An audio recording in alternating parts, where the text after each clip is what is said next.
Episode 13 ಆ ಟೈಮಲ್ಲಿ eliminate ಆಗ್ತೀರಾ. ಏನನ್ಸುತ್ತೆ, ಯಾವ ಕಾರಣಕ್ಕಾಗಿ ನೀವು ಎಲಿಮಿನೇಟ್ ಆಗಿದ್ರಿ ಅಂತ ಅನಿಸುತ್ತೆ ನಿಮಗೆ? ಗೊತ್ತಿಲ್ಲ ಮ್ಯಾಮ್, ಅಂದರೆ ಮಾರ್ಕ್ಸ್ ಚೆನ್ನಾಗಿ ಬಂದಿತ್ತು, ವೋಟಿಂಗ್ ಮೋಸ್ಟ್ಲಿ ಇರ್ಬೋದೇನೋ ಅನಿಸ್ತಾ ಇದೆ.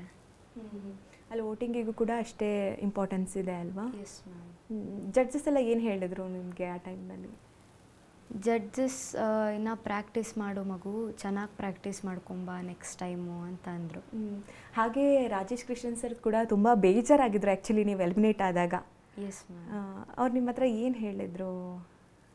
ನೆಕ್ಸ್ಟ್ ಟೈಮ್ ಇನ್ನೂ ಸ್ಟ್ರಾಂಗ್ ಆಗಿ ಪ್ರಾಕ್ಟೀಸ್ ಮಾಡಿ ಎಲ್ಲ ಜಾನರಲ್ಲಿ ಪ್ರಾಕ್ಟೀಸ್ ಮಾಡಿ ಬಾ ಅಂದರು ಮ್ಯಾಮ್.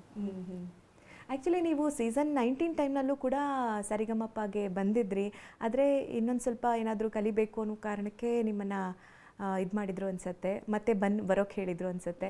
ಆ ಎಕ್ಸ್ಪೀರಿಯನ್ಸ್ ಬಗ್ಗೆ ಹೇಳಿ, ಏನಾಗಿತ್ತು ಅಂತ. ಫಸ್ಟ್ ಟೈಮ್ ನಾನು ಅವತ್ತು ಸೀಸನ್ 19ನಲ್ಲಿ mega audition stage ma'am okay. ಓಕೆ. ಅಲ್ಲಿ ನನಗೆ ಟಪಾಂಗುಚಿ ಜಾನರಲ್ಲಿ ಸಾಂಗ್ ಕೊಟ್ಟಿದ್ರು. ಸೊ ಅಲ್ಲಿ ಜಡ್ಜಸ್ ಏನಂದ್ರೆ ನೀನು ಇನ್ನೊಂದು ಸ್ವಲ್ಪ ಹಿಂದೂಸ್ತಾನಿ ಕ್ಲಾಸಿಕಲ್ ಮ್ಯೂಸಿಕ್ ಆಗಲಿ ಅದನ್ನೆಲ್ಲ ಪ್ರಾಕ್ಟೀಸ್ ಮಾಡಿಕೊಂಡು ನೆಕ್ಸ್ಟಲ್ಲಿ ಮತ್ತೆ ಪ್ರಯತ್ನ ಮಾಡು ಅಂತಂದರು ಮ್ಯಾಮ್. ವೇಟಿಂಗ್ ಲಿಸ್ಟಲ್ಲಿ ಇಟ್ಟಿದ್ರು ಮ್ಯಾಮ್. ಓಕೆ. ಅದಾದ ನಂತರ ನಿಮಗೆ 21ನೇ ಸೀಸನಲ್ಲಿ ಚಾನ್ಸ್ ಸಿಕ್ತು, ಸಾಕಷ್ಟು ನಿಮ್ಮ ಟ್ಯಾಲೆಂಟನ್ನು ಅಲ್ಲಿ ತೋರಿಸ್ಕೊಳ್ಳೋದಕ್ಕೆ ನಿಮಗೆ ಸಹಾಯ ಆಯಿತು ಅಂತ ಅನಿಸ್ಬೋದು. ಆ ಸ್ಟೇಜ್ ನಿಮ್ಗೆ ಎಷ್ಟು ಯೂಸ್ ಆಯಿತು ಅಂತ ಅನಿಸುತ್ತೆ? ಆ ಸ್ಟೇಜ್ ಮೇನ್ ಅಂದರೆ ತುಂಬ ಚೆನ್ನಾಗಿರೋ ಸ್ಟೇಜ್ ಮ್ಯಾಮ್. ಅಲ್ಲಿ ತುಂಬ ಒಂದು ಕಲೆಗೆ ತುಂಬ ಬೆಲೆ ಕೊಡ್ತಾರೆ ಮ್ಯಾಮ್ ಆ ಸ್ಟೇಜಲ್ಲಿ. ಸೊ ನನಗೆ ಆ ಸ್ಟೇಜ್ ಹತ್ತಿದ್ದು ದೊಡ್ಡ ಭಾಗ್ಯ ಮ್ಯಾಮ್. ನನ್ನ ಮೇನ್ ಅನ್ಬೇಕಂದ್ರೆ ಅಲ್ಲಿ ಹೋಗಿ ಹಾಡೋದಾಗಲಿ, ಅಂತಂಥ ದೊಡ್ಡ ಸಿಂಗರ್ಸ್ ಮುಂದೆ ನಿಂತು ಹಾಡೋದು, ಅವ್ರ ಹತ್ರ ಕಲಿಯೋದು, ಅದು ತುಂಬ ಖುಷಿ ಮ್ಯಾಮ್ ನನಗೆ. ಇಷ್ಟು ದಿನಗಳ ಕಾಲ ಅನಘ ಅಂದರೆ ಯಾರು ಅಂತ ಯಾರಿಗೂ ಗೊತ್ತಿರಲಿಲ್ಲ. ಈಗ ಅನಘ ಅಂತ ಅಂದರೆ ಎಲ್ರಿಗೂ ಕೂಡ ಗೊತ್ತು, ಯಾಕೆಂದರೆ ಸೀಸನ್ 21ನ ಕಂಟೆಸ್ಟೆಂಟ್ ಇವರು, ಚೆನ್ನಾಗಿ ಹಾಡ್ತಾರೆ, ಮುದ್ದಾಗಿದ್ದಾರೆ, ಈ ರೀತಿ ಕಾಂಪ್ಲಿಮೆಂಟ್ಸ್ಗಳು ಸಿಗ್ತಾ ಇರುತ್ತೆ. ಈಗ ಹೇಗೆ ಜನ ನಿಮ್ಮನ್ನು ಆಕ್ಸೆಪ್ಟ್ ಮಾಡಿದ್ದಾರೆ? ಜನ ಏನು ಹೇಳ್ತಾರೆ ನೀವು ಹೊರಗಡೆ ಹೋದಾಗ? ಜನ ತುಂಬ ಖುಷಿ ಪಡ್ತಾ ಇರ್ತಾರೆ. ನಮ್ಮ ಹುಡುಗಿಯವಳು, ನಮ್ಮ ಉತ್ತರ ಕರ್ನಾಟಕದವಳು, ಇಷ್ಟು ಚೆನ್ನಾಗಿ ಹಾಡ್ತಿದ್ಲು, ಏನೋ ಒಂದು ಕಾರಣಾಂತರಗಳಿಂದ ಎಲಿಮಿನೇಷನ್ ಆಯಿತು, ಬಟ್ ತುಂಬ ಚೆನ್ನಾಗಿ ಹಾಡ್ತಿದ್ಲು ಅಂತ ಎಲ್ಲ ಖುಷಿ ಪಡ್ತಾ ಇರ್ತಾರೆ. ಊರ ಕಡೆ ಏನು ಹೇಳ್ತಾರೆ? ಊರ ಕಡೆ ಜನ ಏನು ಹೇಳ್ತಾರೆ? ಊರ ಕಡೆ ಮ್ಯಾಮ್ ಅಂದರೆ ತುಂಬ ಖುಷಿ ಪಡ್ತಾರೆ ಮ್ಯಾಮ್. ನಾನು ಸೆಲೆಕ್ಟ್ ಆದಾಗ ಫುಲ್ ಖುಷಿ ಪಟ್ಟು ಫ್ಯಾಮ್ಲಿ ನಮ್ಮ ಫ್ಯಾಮ್ಲಿಯಲ್ಲಿ ಫ್ರೆಂಡ್ಸು ಎಲ್ಲರೂ ಕಾಲ್ ಮಾಡಿ ಮೆಸೇಜ್ ಮಾಡಿ ಕಂಗ್ರ್ಯಾಚುಲೇಟ್ ಮಾಡ್ತಾಯಿದ್ರು. ನನಗೆ ತುಂಬ ಖುಷಿ ಆಯಿತು. ಒಂದಿಷ್ಟು ಜನ ನಂಗೆ ಫ್ರೆಂಡ್ಸ್ ಸ್ಕೂಲಲ್ಲಿ ಒಂದಿಷ್ಟು ಜನ ಮಾತಾಡ್ತಾ ಇರಲಿಲ್ಲ, ಹಂಗ್ಸ್ ಮಾತಾಡೋರು, ಟೀಕೆ ಮಾಡೋರು, ನಿನ್ನ ಕೈಲಿ ಏನಾಗುತ್ತೆ ಹಂಗೆ ಹಿಂಗೆ ಅನ್ನೋರು. ಸೊ ಅದಕ್ಕೆ ನಾನೀಗ ಸೆಲೆಕ್ಟ್ ಆದಮೇಲೆ ಅವರು ಮತ್ತೆ ವಾಪಸ್ಸು ಇಲ್ಲ ನೀನು ತುಂಬ ಚೆನ್ನಾಗಿ ಹಾಡ್ತೀಯ, ಅವತ್ತೇನೋ ಹಾಗೆ ಅಂದ್ಬಿಟ್ಟಿದ್ವಿ ಅಂತ ಅಂತಾರೆ ಮ್ಯಾಮ್. ಈಗ ಫ್ರೆಂಡ್ಸ್ ಎಲ್ಲ ಮಾತಾಡ್ಸೋ ರೀತಿನೇ ಬೇರೆ ಆಗಿದೆ. ಊರಿನ ಜನ ಎಲ್ಲ ಯಾವ ರೀತಿ ನಮ್ಮೂರು ಹುಡುಗಿ ಅಂತೇಳಿ ತುಂಬ ಖುಷಿ ಪಟ್ಟಿದ್ದಿದೆಯಾ? ಮಾತಾಡ್ಸಿದ್ದಾರಾ, ಬಂದಿದ್ದಾರಾ, ಅಥವಾ ಬೆಂಗಳೂರಿಗೆ ಬಂದು ಸಪೋರ್ಟ್ ಮಾಡಿದ್ದೇನಾದರೂ ಇದೆಯಾ? ಹಾಂ ಮ್ಯಾಮ್, ಬೆಂಗಳೂರಿಗೆ ಬಂದಿದ್ದಿಲ್ಲ, ಬಟ್ ತುಂಬ ಎಲ್ಲರಿಗೂ ಹೇಳಿ ವೋಟಿಂಗ್ ಮಾಡಿಸೋದಾಗಲಿ ನನಗೆ ತುಂಬ ಪ್ರೋತ್ಸಾಹ ಕೊಟ್ಟರು ನಮ್ಮ ಊರು ಜನ.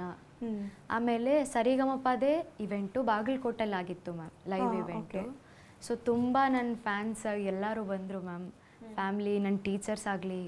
ನಮ್ಮ ಸ್ಕೂಲ್ ತುಂಬ ಸಪೋರ್ಟ್ ಮಾಡ್ತು ಮ್ಯಾಮ್ ಆ ಟೈಮಲ್ಲಿ, ಯಾಕಂದರೆ ನಮ್ಮ government school central government school ಆಗಿರೋದ್ರಿಂದ ಹಾಲಿಡೇ ಕೊಡಲ್ಲ ಮ್ಯಾಮ್. ನಮ್ಮ ಪ್ರಿನ್ಸಿಪಲ್ ತುಂಬ ಸಪೋರ್ಟ್ ಮಾಡಿದರು ನನಗೆ. ನಿಮಗೆ ಈಗ ಹೇಳಿದ್ರಿ 2-3 ತಿಂಗಳು ನಾನು ಬೆಂಗಳೂರಿನಲ್ಲಿ ಇರಬೇಕಾಯ್ತು ಅಂತ, ಆಗೆಲ್ಲ ಸ್ಕೂಲ್ ಹೇಗಿತ್ತು? ರಜಾ ಇತ್ತಾ ಅಥವಾ ನೀವು ಅಲ್ಲಿ ಪರ್ಮಿಷನ್ ತೊಗೊಂಡು ಬಂದಿದ್ರಾ, ಹೇಗೆ? ಮ್ಯಾಮ್ ಆ್ಯಕ್ಚುಲಿ ಆರೋದಿಂದ ಪರ್ಮಿಷನ್ ಕೇಳಿದ್ವಿ, ಪ್ರಿನ್ಸಿಪಲ್ ಸರು ತುಂಬ ಸಪೋರ್ಟ್ ಮಾಡಿದರು ಮ್ಯಾಮ್. ಅಂದರೆ ಪೋರ್ಷನ್ಸ್ ಎಲ್ಲ ಕಂಪ್ಲೀಟ್ ಆಗಿದ್ವು ಮ್ಯಾಮ್. ನೆಕ್ಸ್ಟ್ ಎಕ್ಸಾಮ್ ಇದ್ದಾಗ ನನ್ನ ಟೀಚರ್ಸ್ ತುಂಬ ಹೆಲ್ಪ್ ಮಾಡಿದರು ನನಗೆ, ಎಲ್ಲ ಪೋರ್ಷನ್ ಕಂಪ್ಲೀಟ್ ಮಾಡಿ ರಿವಿಷನ್ ನೋಟ್ಸ್ ಕೊಟ್ಟು, ಮತ್ತು ಪ್ರಿನ್ಸಿಪಲ್ ಸರು ತುಂಬ ಸಪೋರ್ಟ್ ಮಾಡಿದ್ರು ಆ ಟೈಮ್. ಕಷ್ಟ ಆಯಿತಾ ಎಜುಕೇಷನ್ ಇಲ್ಲಿ ಎಕ್ಸಾಮ್ಸ್ ಎಲ್ಲ ಅಟೆಂಡ್ ಮಾಡೋದಕ್ಕೆ ಅಥವಾ ಓದ್ಕೊಳ್ಳೋದಕ್ಕೆ? ಸ್ವಲ್ಪ ಕಷ್ಟ ಆಯಿತು ಮ್ಯಾಮ್, ಯಾಕಂದರೆ ಪೋರ್ಷನ್ಸ್ ಕಂಪ್ಲೀಟ್ ಮಾಡೋದಾಗಲಿ ತುಂಬ ಕಷ್ಟ ಆಯಿತು. ಅಂದರೆ ಇಲ್ಲಿ ರಿಹರ್ಸಲ್ಸ್ ಮುಗಿಸ್ಕೊಳ್ಳೋದೇ ಲೇಟ್ ಆಗ್ತಾಯಿತ್ತು, ಮತ್ತು ಓದೋದಂದರೆ ತುಂಬ ಕಷ್ಟ ಆಗಿಬಿಡ್ತಿತ್ತು. ಈಗ ಹೊರಗಡೆ ಹೋದಾಗ ನಿಮಗೆ ಜನ ಕೇಳ್ತಾರಾ, ಒಂದು ಹಾಡು ಹೇಳಿ ಅಂತ ಹೇಳ್ತಾರಾ? ಯಾವ ರೀತಿ ಟ್ರೀಟ್ ಮಾಡ್ತಾರೆ? ಹೊರಗಡೆ ಹೋದಾಗ ಮ್ಯಾಮ್ ಜನ ತುಂಬ ಖುಷಿ ಪಡ್ತಾರೆ ನಾನು ಬಂದಿದ್ದೀನಂತ, ಎಲ್ಲರೂ ಬಂದು ಫೋಟೋ ತೆಗೆಸ್ಕೊಳ್ಳೋದಾಗಲಿ ತುಂಬ ಚೆನ್ನಾಗಿ ಮಾತಾಡ್ತಾರೆ ಮ್ಯಾಮ್. ಹೇಗೆ ಅನಿಸುತ್ತೆ ಈಗ ಸೀಸನ್ 21ಗೆ ಎಂಟ್ರಿ ಕೊಟ್ಟಾದಮೇಲೆ, ಕೊಡೋಕ್ಕೂ ಮುಂಚೆ ಯಾವ ರೀತಿ ಇತ್ತು? ಯಾವ ರೀತಿ ಕೊಡೋಕ್ಕೂ ಆಗ್ಲಿ ಅಂತ. ಮುಂಚೆ ಎಲ್ಲರೂ ಸುಮ್ಮನೆ ಹಂಗೆ ಮಾತಾಡ್ತಾ ಇದ್ರು ಮ್ಯಾಮ್. ಯಾರಿಗೂ ಇನ್ನೂ ಅಷ್ಟು ನಾನು ಗೊತ್ತಿರಲಿಲ್ಲ. ಓಕೆ. ಜನಕ್ಕೆ ಎಲ್ಲಾದರೂ ಕಾರ್ಯಕ್ರಮಕ್ಕೆ ಕರೆಸಿದ್ರೆ ಅಷ್ಟು ಗೊತ್ತಿರಲಿಲ್ಲ ಮ್ಯಾಮ್. ಸೀಸನ್ 21 ನಾನು ಕಂಟೆಸ್ಟೆಂಟ್ ಆಗಿ ಬಂದಮೇಲೆ ತುಂಬ ಖುಷಿಪಟ್ಟರು. ಈ ಹುಡುಗಿ ನಮ್ಮಲ್ಲಿ ಫಸ್ಟ್ ಬಂದಿದ್ಲು, ಅವಳು ಬಂದು ಕಾಂಪಿಟೇಷನ್ ಆಗಲಿ ಕಾರ್ಯಕ್ರಮ ಕೊಟ್ಟು ಹೋಗಿದ್ಲು.